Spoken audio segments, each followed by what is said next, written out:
કેશોદમાં કેન્દ્રીય મંત્રીની ઉપસ્થિતિમાં તિરંગા યાત્રા મુખ્ય માર્ગો પર નીકળી। કેશોદ પહલગામમાં આતંકી હુમલા બાદ ભારતીય સેનાએ પાકિસ્તાન વિરુદ્ધ કરેલા ઓપરેશન સિંદૂરના વિજયની કેશોદમાં આન બાન શાનથી ઉજવણી કરવા દેશભક્તિના રંગમાં રંગાવા સાંજે એસટી બસ સ્ટેન્ડ પરથી શહેરના રાજમાર્ગ ઉપર વિશાળ તિરંગા યાત્રાનું આયોજન કરવામાં આવ્યું હતું। આ તિરંગા યાત્રામાં કેન્દ્રીય મંત્રી મનસુખભાઈ માંડવિયા, ધારાસભ્ય દેવાભાઈ માલમ, જૂનાગઢ જિલ્લા ભાજપના પ્રમુખ ચંદુભાઈ મકવાણા, શહેર ભાજપના પ્રમુખ હિરેનભાઈ ભોરણિયા સહિત બહોળી સંખ્યામાં ભાજપના હોદ્દેદારો, પદાધિકારીઓ, કાર્યકરો અને સામાજિક સંસ્થાના હોદ્દેદારો સ્વયંભૂ જોડાઈને દેશના જાબાંજ જવાનોના શૌર્યને સલામી આપી હતી।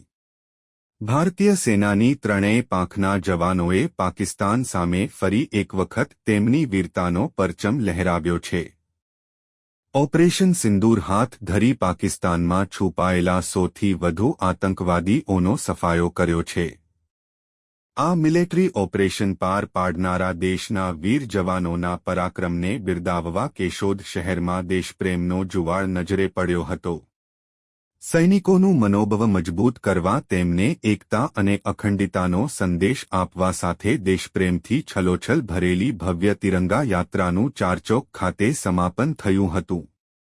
કેશોદ પોલીસ વિભાગના DYSP B C. Thakkar, police inspector P A. Jadav police કાફલા સાથે બંદોબસ્ત ગોઠવવામાં આવ્યો હતો।